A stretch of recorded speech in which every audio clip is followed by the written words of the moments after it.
What's going on, guys? Welcome back to the channel, and today I'm going to be talking about Pet Sematary, the new remake of Stephen King's best-selling book. Now, I'm a huge fan of the book, believe me. I thought the book was really creepy, and it is considered Stephen King's darkest story. Now, this movie was directed by Denis Widmeyer and Kevin Kolsch, hopefully I've said his last name correctly, and is about the Creed family as they travel to rural Maine and they discover a pet cemetery, a burial ground for pets, behind their house. And then when one family member dies, things start to go wrong when they realize the true nature of the pet cemetery.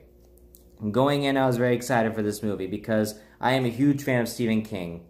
He's my favorite author of all time. This book terrified the heck out of me, and I could not stop thinking about it ever since I read it. And now, as far as the 1989 original, I'm not a fan of it. To be honest, it's not really that scary to me. It did have a very dark tone and a very dark atmosphere, but it didn't pack the punch of the true horror of what the book managed to give me. So I was curious to see what this movie would give. And what do I think? This movie is... Whoops, my camera almost fell down. This film is good. It's pretty good. It's pretty good. It's not as great as I hoped it would be. But I mean, it's not bad though. And it's not okay. It's pretty good. There's a lot to like here.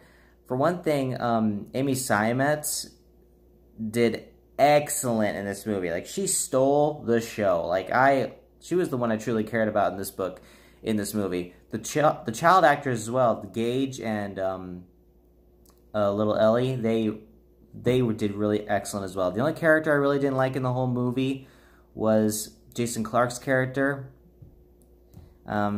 He felt too flat for me, and he didn't show too much emotion for the film. And you know, the mom had a big backstory that I really cared for, and it really terrified me.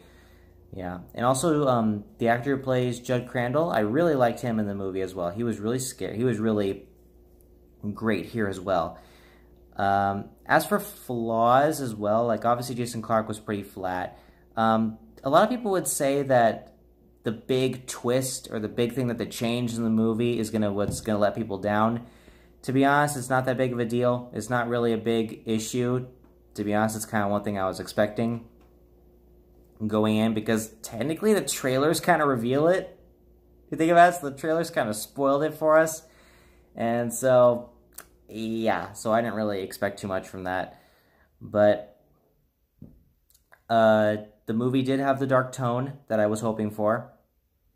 The dark tone. It did have the dark atmosphere, and it does pack the punch for the scares. Like, there's a lot of scary stuff here. The final act, they changed the final act so much to where I actually liked it. Even though it's not what the book had or what the original movie went for, this movie changed it to a point where it made it probably a little better.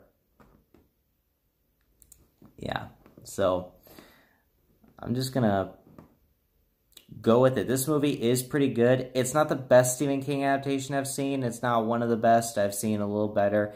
But I mean, it does improve over the 1989 original. And if you're a Stephen King fan, I recommend it. I'm going to give Pet Sematary a B. I do think it is a very good Stephen King book. The only problem is Jason Clarke's character. And, you know, some of the... yeah, so really he was the only flaw with the film. And this film does have a couple of false jump scares as well in this movie. But in the end, this movie was pretty good. So guys, please hit that like button. Subscribe to my channel. Thank you so much for watching. Look forward to my next review. In 2 weeks, my next movie review in 2 weeks will be The Curse of La Llorona. So I'm really looking forward to showing you guys that. So thank you guys, and I'll see you guys next time.